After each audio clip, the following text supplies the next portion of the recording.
Welcome back to New Rockstars. I'm Erik Voss, and the Mandalorian Season 2 trailer has dropped. And whatever else we were doing, we noped out it faster than Baby Yoda out of a bar fight. I gut reacted to this glorious teaser with the proper amount of spit take. But now there is so much hidden in these visuals that I gotta break this down frame by frame, along with a lot of audio clues hidden in the music and the sound design. I'm gonna cover all of it. Spoiler warning in case I dig up too much. Let's get started.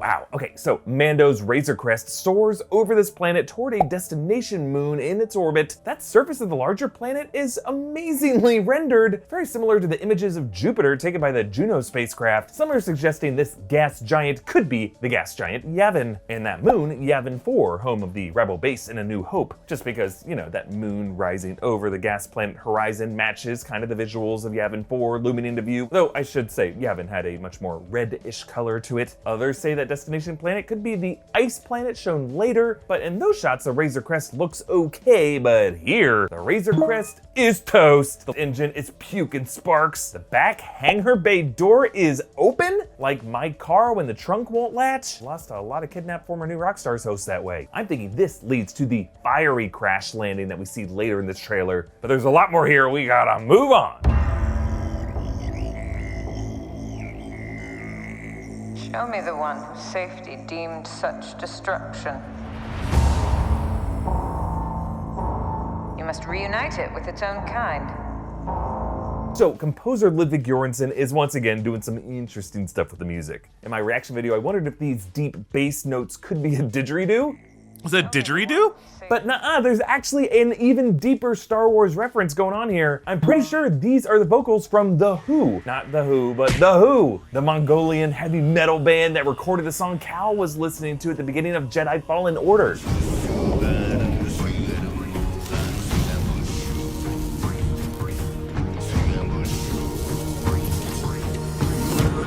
Listen, I don't want to upset your rhythm, Cal.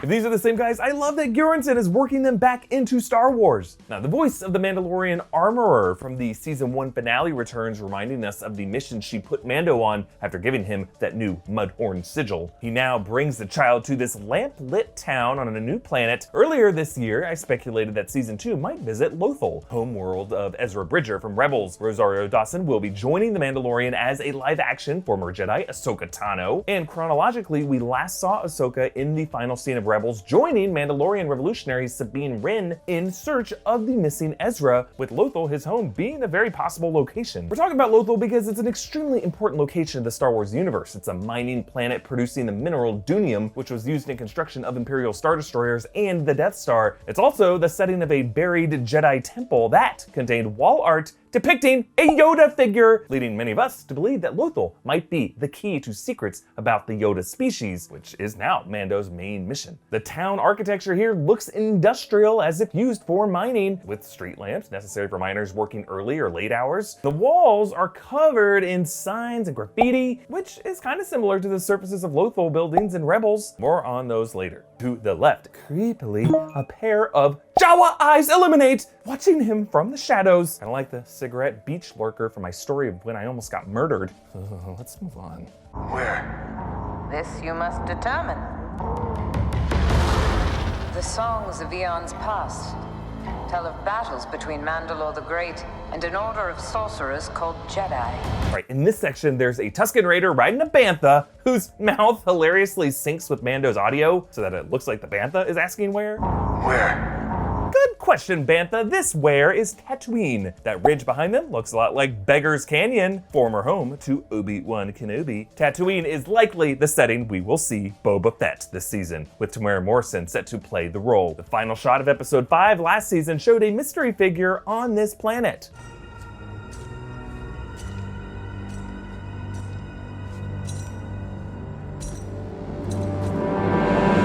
If you listen closely there, the figure appears to have spurs on their boots and a subtle beeping sound of their equipment. If you go back and listen to Boba Fett carefully in the original trilogy, his footsteps in Empire Strikes Back, you can hear some spurs. And in an extended scene in the New Hope Special Edition, where George Lucas put Boba Fett in there, his gear makes that same beeping sound.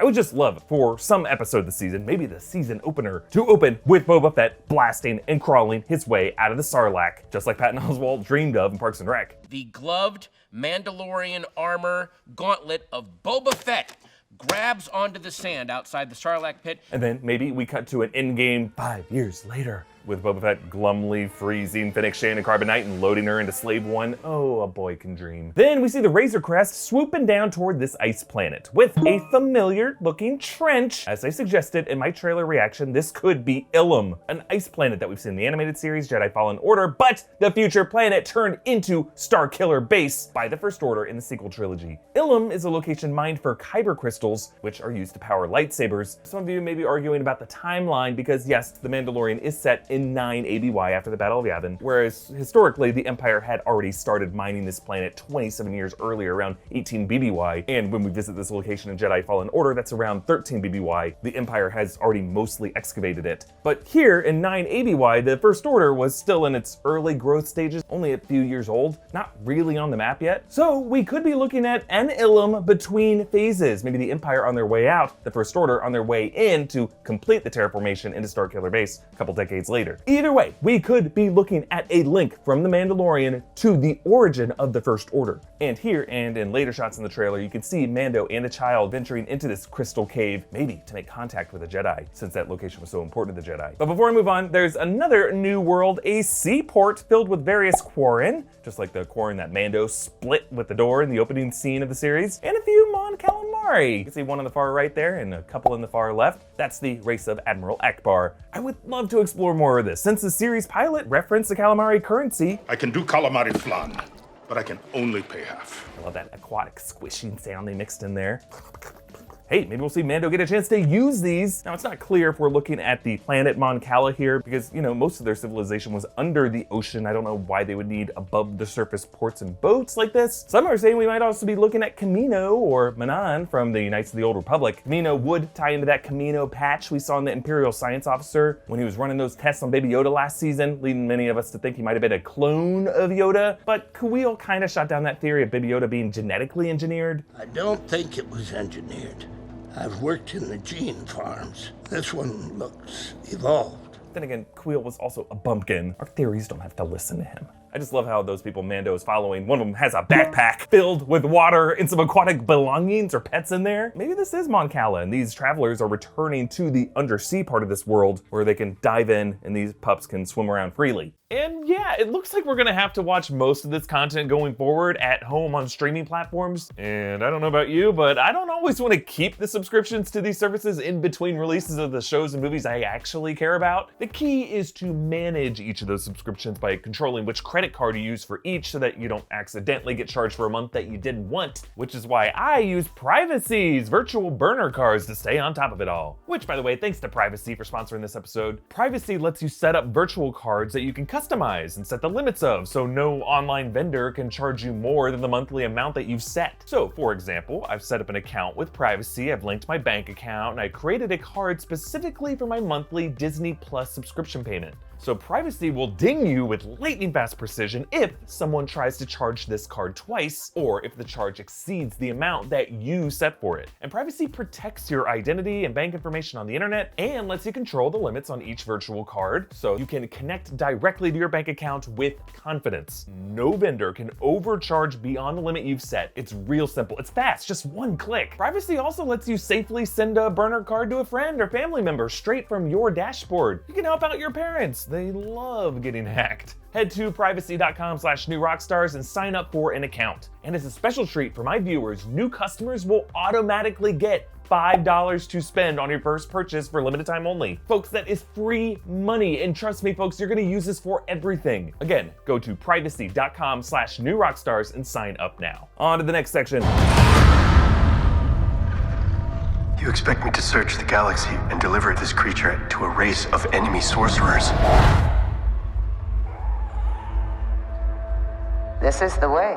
Okay, so as the armorer's voice is reminding us of the ancient wars between the Mandalorians and the Jedi, we see this hooded woman. While Ahsoka does not appear in this trailer, this is WWE star Sasha Banks. I believe she will be playing Sabine Wren, the Mandalorian warrior from Rebels last seen accompanying Ahsoka in that final scene. I think she is going to be the key to Ahsoka and the first step on the backstory of how fellow Mandalorian Bo-Katan, played by Katie Sackhoff in this season, lost the Darksaber to Moff Gideon. Actually, when Banks' character is revealed here, if you listen closely, you can almost hear the faintest sound of the Darksaber.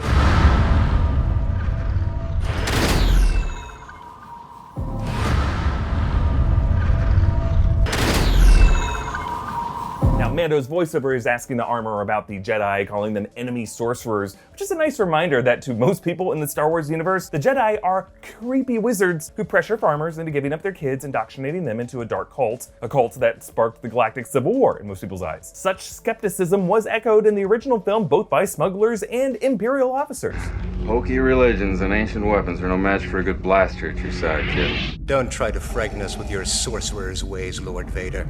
Your sad devotion to that ancient religion has not helped you conjure up the stolen data tapes, or given you clairvoyance enough to find the rebels' hidden fort. But I do love how, after maybe Sabine, Harry Osborn's out of there,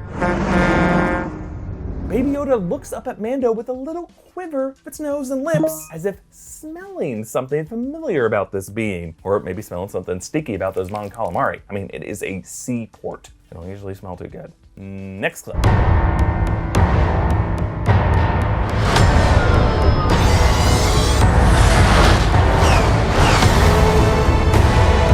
I gotta say, I love seeing a friggin' boat in Star Wars. Now, yes, we have seen boats before, like on Naboo in the prequels, or that amphibious invasion in Kashyyyk. I just think it's rare and refreshing to see a sea voyage out on open waters. And the attention to detail is pretty great. That Quarren behind Mando is wearing waders like a deep sea fisherman. He may have a squid face, but he don't want his socks to get wet. Then the Razor Crest is flanked by New Republic X-Wings. Foil's going into attack position. I'm thinking this could be the New Republic Gold Squadron. Could be trying to take him down, or maybe providing cover as escorts. After X-Wing's brief appearance last season, I would just love to see more of the New Republic fleet in action during this era before, they all get swiftly wiped out in Force Awakens like it's nothing. Then a quick shot of Cara Dune and Carol Weathers as Grief Karga on Navarro. Both of them have cleaned up. Grief might have even taken over as mayor of this town. Some of that color seems to have been brought into the town's overhangs. Things are looking good for now. Moving on. You know this is no place for a child. Wherever I go, he goes. Okay, hear Imperial TIE fighters unfold and launch, and then we hear that familiar boom of the Imperial Navy alert blaring over stormtroopers running through these bulkheads. Now, Giancarlo Esposito hinted that Moff Gideon would be commanding a much bigger ship this season, making me think that this might be a new class of Star Destroyer. Some scout troopers swoop down into this canyon on speeder bikes, but look where they're coming from. There are a few scattered, incapacitated stormtroopers on this platform, suggesting to me that Mando, or maybe some of his forces, attacked this Imperial facility, or maybe escaped it by fighting their way out and are now being pursued. But at the base of this canyon looks like a thin lava river. You can also see it when Mando jetpacks down into this canyon. That poor trooper has to use his foot to slow the turn, but he has to wait to do it until after passing over the lava river. Now sure, there may be a lot of planets with lava rivers in this universe, but I'm thinking we're looking at Mustafar, home to the late Darth Vader Sith castle, but must be further down from the big lava rivers and lakes that we've seen before. We did see another part of Mustafar in The Rise of Skywalker. Remember the burning forests of Kylo's opening scene. And then Mando strings up that lurker on the lamppost. He shoots out the light to leave the guy in darkness, but that flash though exposes more of that graffiti. Kinda hard to make out most of it, though you can kind of see a stormtrooper helmet and a face that looks like C-3PO. What is this, Raiders of the Lost Ark? Moving on. So I've heard.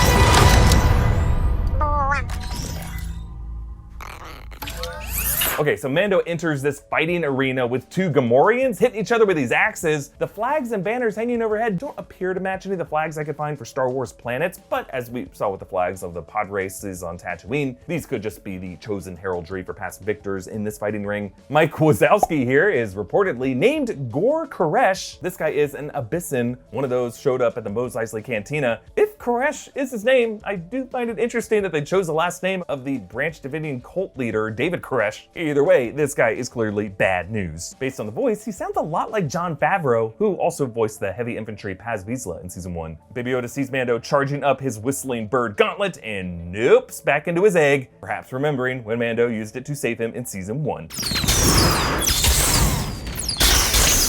On to the final clip.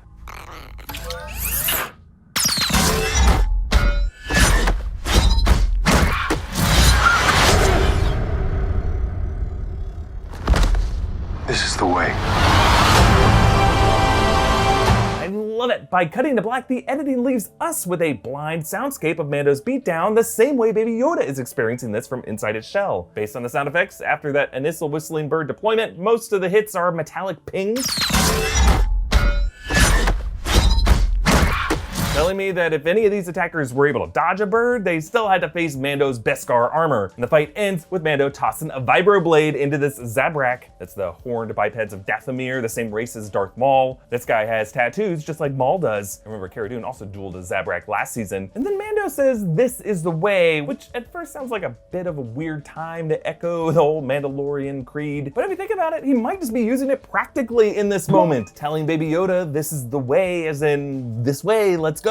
It's just a little way of showing how Mandalorian rituals aren't abstract or archaic, they're functional and survival based. And one last detail before we wrap up, over that Disney Plus title card, Bjornsson mixes in the Mandalorian theme with the notes of the flute. Now this teaser was obviously just a taste of what's to come in season 2, focusing mostly on the relationship that drew us into the series, Mando and the child, with all the questions about Ahsoka Tano, Bo-Katan, Moff Gideon and the Darksaber, Boba Fett, the new characters played by Timothy Olyphant, Michael Biehn, all likely to be explored in a future trailer. Season 1 did give us 2 trailers before episodes came out, so I wouldn't be surprised to see another trailer next month that goes into more of the plot. But you can join this discussion on New Rockstars' official Discord server, which we offer to patrons of New Rockstars at any tier, even $1 a month. Just go to patreon.com/newrockstars, subscribe to New Rockstars, and hit that notification bell. Follow me on Instagram at EA Voss. Follow New Rockstars. Thanks for watching. I have spoken.